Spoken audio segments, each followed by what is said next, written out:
So David says, "You yourself assembled my vital organs." Let's look at this in the Hebrew. И Давид говорит, что ты дивно устроил внутренности мои. Давайте посмотрим на это место в еврейском. Verse 13. В стихе 13.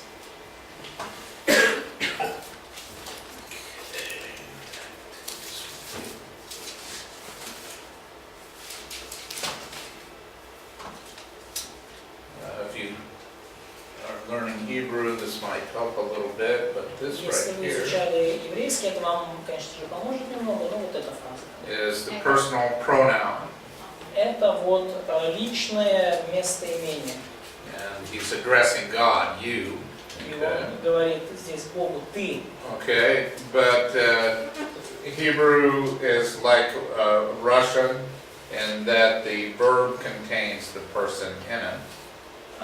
Но еврейский язык, он похож на русский, то есть в времени глагола заложено уже само по себе, лицо глагола, в лице глагола заложено уже. So why does David use the word? It seems repetitive, right? Зачем, то есть можно сказать, там, устрой, He doesn't need to use it. то есть не обязательно было Давиду говорить ты, чтобы подчеркнуть время глагола. So why does he use it? Но почему он использовал это местоимение ты? Gotta be a reason. Должна быть какая-то причина. Может, Подчеркнение глагола может быть лицо. Чтобы подчеркнуть лицо глагола, в каком лице время, ему не обязательно было использовать местоимение ты. So I think he repeats himself И я думаю, что он повторяет сам себя, to show God's personal involvement in this process. чтобы показать, что Бог лично участвует в данном процессе. Didn't we just see a miracle with our own eyes? Не видели ли мы своими глазами чудо? Yeah. And it happens millions and millions of times. И это происходило миллионы и миллионы раз. Over and over again, every year. Снова и снова каждый год. A miracle. Чудо. Yeah. So he says, you wove me in my mother's womb. И он говорит дальше, что ты соткал меня в чреве матери моей. So God personally does this process. То есть Бог лично совершает весь этот процесс. Scientists and mathematicians can't figure it out. Математики и ученые, они не могут его познать в полноте. But God is personally involved with this thing. Но Бог лично участвует во всех этих вещах. So he says, I give thanks to you, I am fearfully and wonderfully made. И он в 14 стихе говорит, что славлю тебя, потому что я дивно устроен. And so David talks about this being a matter of fear. И вот этого нету почему-то в русском переводе. Но Давид говорит, что я буквально, с английского, славлю тебя, потому что я со страхом и чудесно устроен. В страхе. And so this is a marvel that no amount of human learning can comprehend. То есть и это то величие, то, скажем так,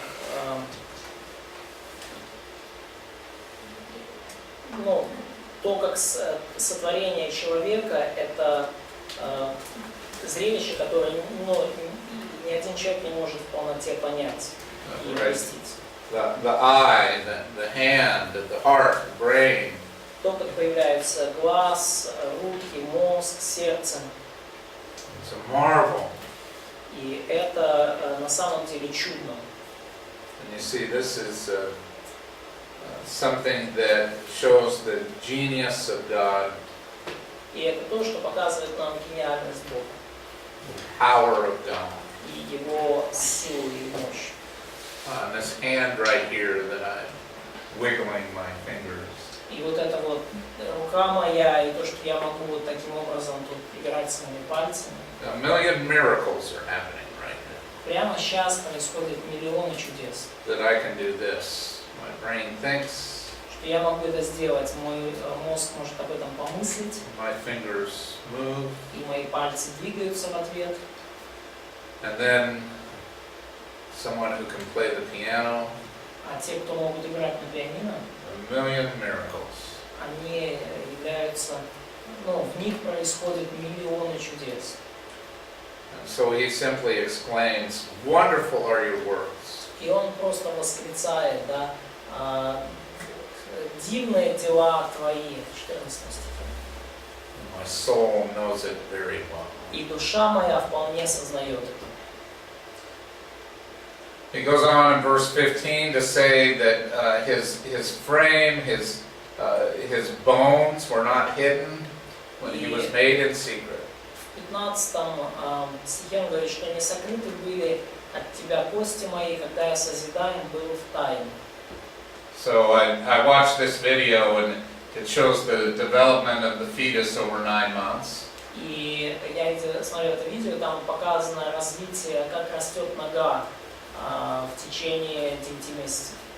I think that poor little guy in there, he probably wants some privacy. И я думаю, что вот этот маленький младенчик там, он, конечно, бы хотел, чтобы его частная жизнь как-то соблюдалась в большей тайне. I mean, here we are all staring at him. А мы тут на него все пялимся, понимаете? Yeah, poor guy. Несчастный маленький. But in David's time, of course, nobody could look into the wonders of what's happening in the world. Но во времена Давида, конечно же, никто не мог заглянуть внутрь и увидеть, что там происходит в глубине утробы. But he says it's a process that's the most skillful process imaginable. Но он говорит о том, что вот этот процесс – это самый, из всех, что мы можем представить, этот процесс самый требующий наибольших навыков, он наиболее мастерский процесс – это именно созидание человека. Наиболее тонкое ремесло, можно сказать, наиболее тонкое искусство. And if God knows this great miracle, И если Бог может сотворить это великое чудо, well, can't He help us in our most difficult times of life? разве не может ли Он помочь нам в самые трудные времена нашей жизни? In times of crisis, Во времена кризисов, of course He can. конечно же, может. Because I think that David has surely saved the greatest miracle of all for last. Потому что, как мне кажется, Давид сохранил самое великое чудо из перечисленных на конец, на закуску.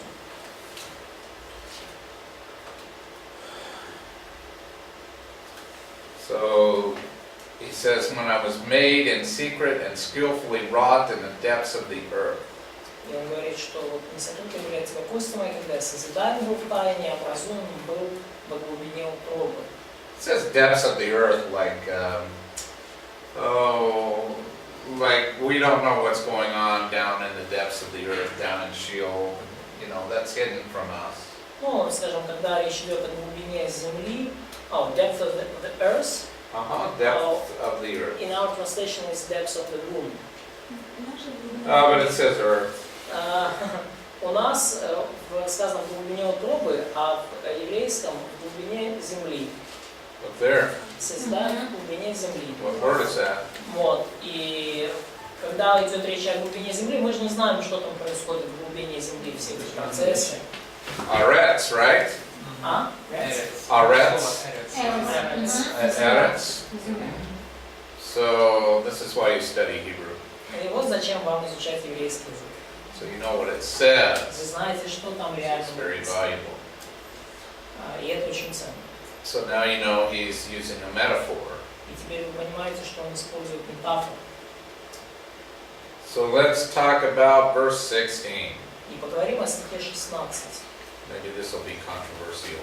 И может быть здесь будет немножко, будет место противоречия. So your eyes have seen my unformed substance, Зародыш мой видели очи твои. and all Sifirka in your book, И в твоей книге, or upon your book, или на твоей книге, were written all the days that were ordained for me, в твоей книге записаны все дни для меня назначены. when as yet there was not one of them. Когда ни одного из них еще не было. So, all the days that were ordained, Итак, все дни, назначенные для меня,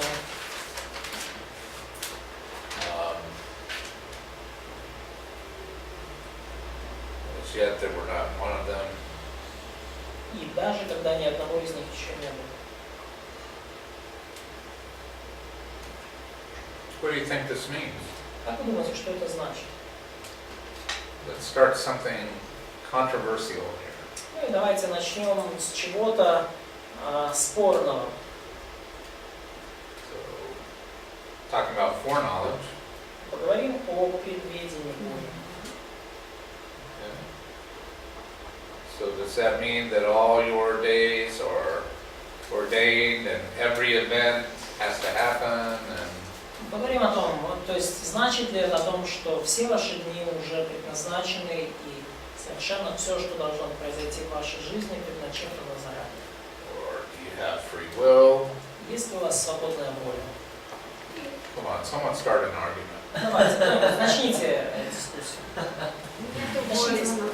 Нету We don't have free will. Есть, но она ограничена. It is, but it's limited. Ну, как минимум, у нас есть воля, но Бог же все равно, вот, например, там, выбор 4 чашки. Но у Бога уже записано все равно, какую чашку выберет. We have will, of course, but for example, there is a choice between 4 cups, and God knows exactly what cup I will choose. Okay. Does this mean that we're caused to choose it by God? Но значит ли это, что Бог заставляет нас выбирать эту чашку? Нет, у нас есть свободная воля, просто We have free will, в Божьем плане это не, то есть мы не ограничены. but we are not limited in God's plan. У нас есть выбор выбрать или белое мороженое, или кофейное, Да. но фруктового нет. Ты не можешь. But we have a choice to choose. We have choice to Я могу пойти в магазин и найти. white ice cream or chocolate ice cream, but not strawberry ice cream, because strawberry ice cream is not Если ты present. выберешь фруктовое, ты отравишься. Because God could hinder the fruit ice cream from us because it is spicy. Вы этого хотели? Hinder it from us. Did you want it? See, I started an argument. Да, вот я начал Yes. спор. All right, good. Let's go to James 1:13 and 14. Давайте откроем Иакова, 1 глава, 13-14 стих. Someone read those two verses. Пожалуйста, кто-то прочитайте эти два стиха. Иакова, 1 глава, 13-14 стих. В искушении никто не говорит: Бог меня искушает, потому что Бог не искушается злом и сам не искушает никого. Но каждый искушается, увлекаясь и обольщаясь собственной похотью. So did God foresee your temptations? Знает ли Бог наперед ваши искушения? Да. Yes. Does He cause them? Но является ли Он причиной этих искушений? No. Yeah, this verse says very emphatically no. И этот стих говорит очень четко, акцентированно, что нет. He tempts no one, Бог не искушает никого. but He sees temptation. Но Он видит искушение. Good? Да, хорошо. Okay, so back to the psalm. Так, возвращаемся к Псалму. In verse 17 and 18, 17 и 18. Как возвышено для меня помышление Твое, Боже, и как велико число их. стану ли исчислять их, но они многочисленнее песка, когда я пробуждаюсь и все еще с тобой. So I like every part of this psalm. It really is wonderful.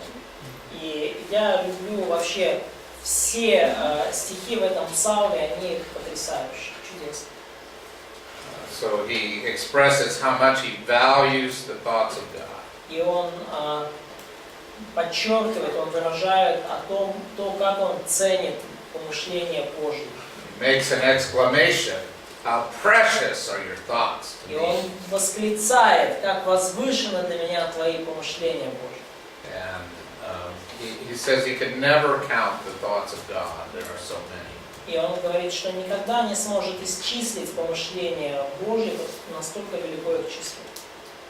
And then this portion of the psalm ends kind of gently. И вот эта часть псалма, она заканчивается, скажем так, мягко. When I awake, I am still with thee. Когда я пробуждаюсь, я все еще с тобой. So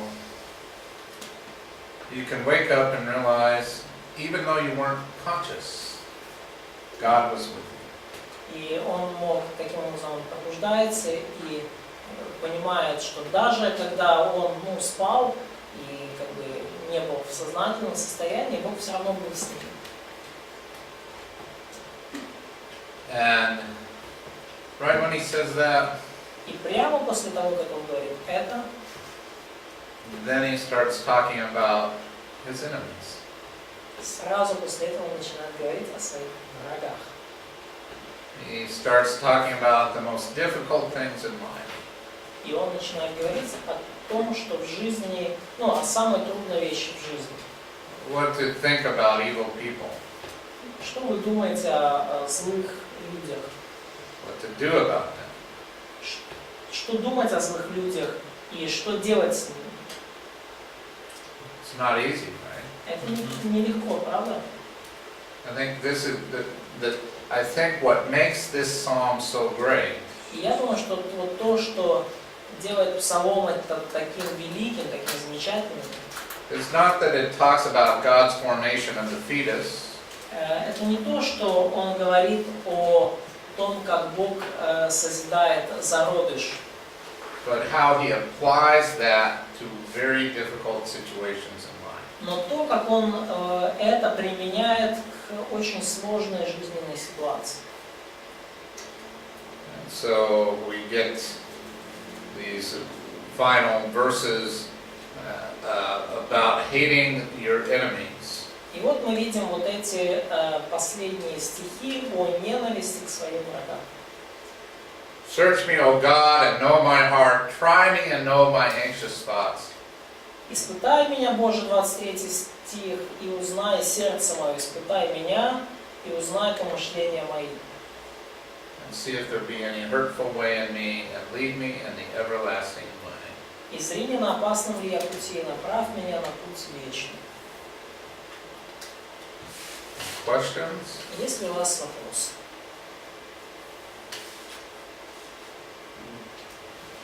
На этот счет. 23 стих. «Испытай меня, Боже, и узри сердце мое, испытай меня, узнай помышления мои, не на опасном ли я пути, в отношении чего?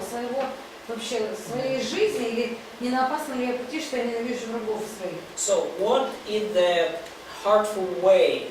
And why has God to know his heart and try him? So, is it general idea, just God test me and know me, or it's connected primarily with his hate to his enemies? I think that he's really asking God for guidance about the right thing to think. И я думаю, что на самом деле просит у Бога водительства о том, как ему правильно мыслить. Yeah. Let's go to Acts 9, 1-5, and maybe we can finish this off in a good way. Давайте откроем Деяния, 9 главу, с 1 по 5 стих, и я думаю, мы сможем это как-то закончить. 9 глава, с 1 по 5 стих.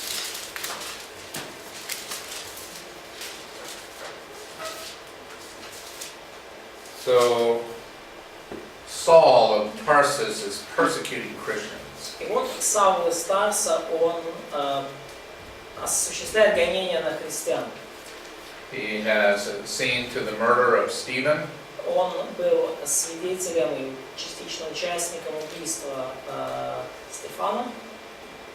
And he is breathing threats and murder against the disciples of the Lord. И он дышит угрозами и убийством на учеников Господа. And he's on his way to persecute more in Damascus. И он на своем пути, чтобы подвергнуть гонениям еще больше людей в Дамаск. So do you hate him or do you love him? Saul. Do you hate Saul or do you love Saul? Ну как вы скажете, вы как любите Саула или ненавидите его в этом состоянии? Савл. Не любим. We don't like him. We don't love him. Me neither. А? I don't like him either. Я тоже. Yeah, I told you. Okay. So it's not like I'm going to go join Saul in persecuting Christians. То есть я, в общем-то, не очень-то настроен присоединиться к Саулу в гонениях против Христа. Сам. So you're not going to join. You're not going to like go. Let's go kill Christians now. Вы не пойдете к нему и не скажете, пойдем, да, вместе будем убивать христиан. Okay. So do you love him? Любите ли его? Ну, вообще, ну не в этой ситуации, вообще, да. Но не в этой ситуации. Not in this situation. А? We love Paul, but not Saul.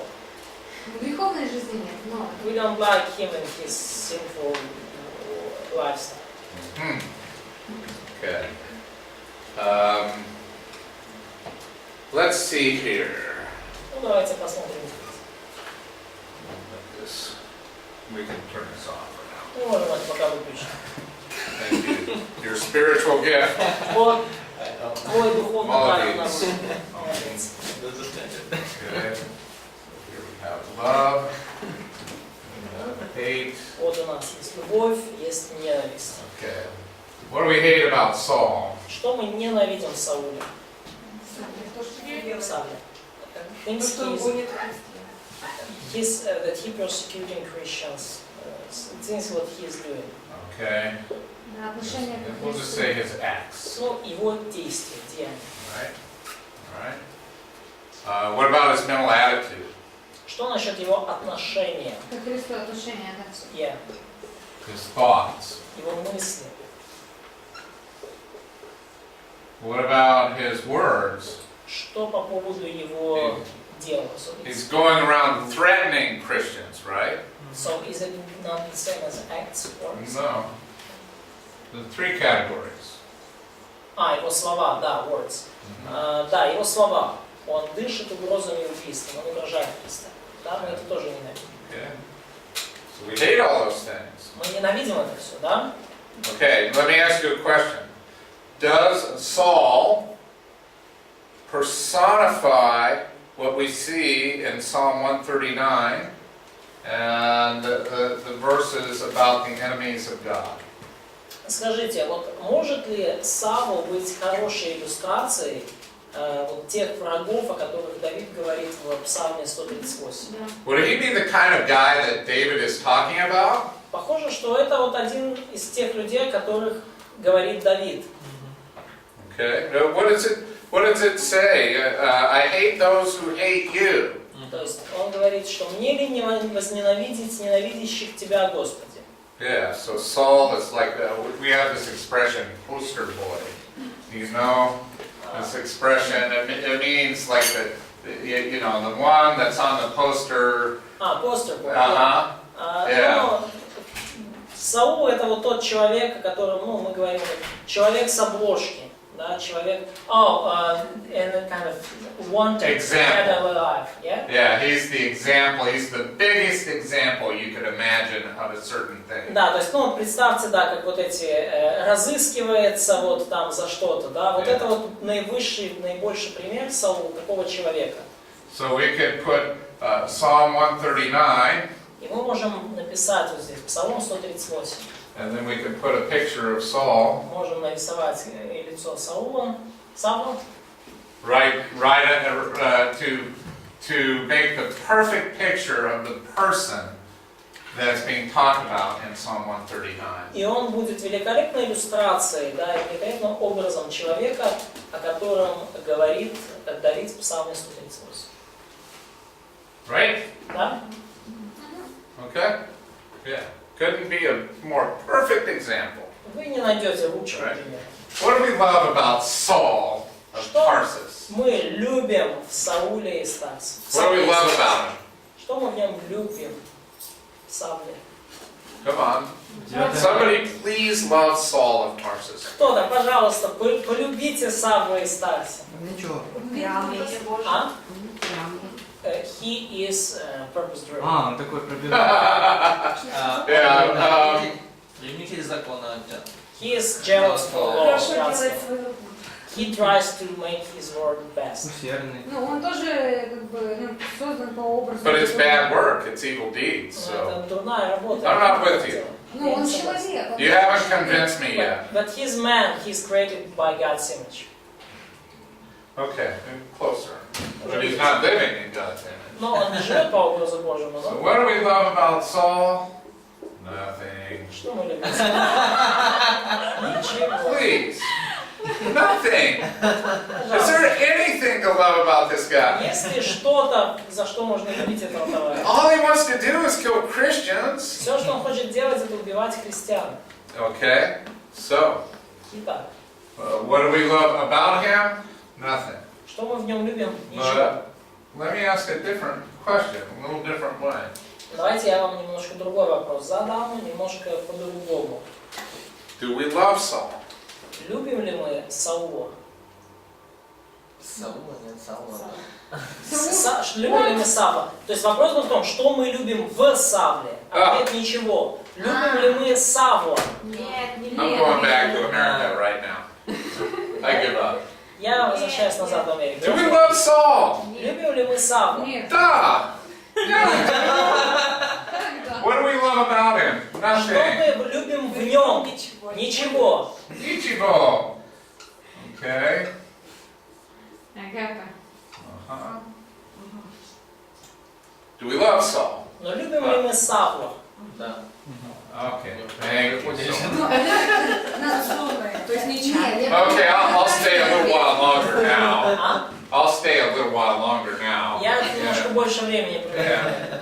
Yeah, do we love Saul? Любим ли мы Савла? Yeah, we do. Да, любим. Okay. What do we love about him? Что мы любим в нем? Ничего. Ichibo. But do we love him? Но любим ли мы его? Duh. Okay. All right. All right. Now, Kak, agapao. How do we love him? Но как нам любить его любовью Агапа? Kak. Молиться за него. Pray for him. Okay. Good Мы не Christian. молимся за умерших. Yes. We don't All pray right. for dead.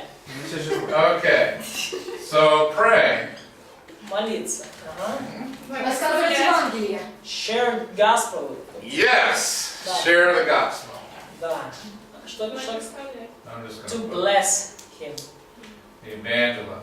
We might wait on the blessing until after he's saved. Ну, может быть, мы подождем с благословением до тех пор, пока он We покается. don't want God to confuse him or Мы не anything. хотим, чтобы Бог сбил его с толку каким-то образом. We want him to get the message. Мы хотим, чтобы он понял послание.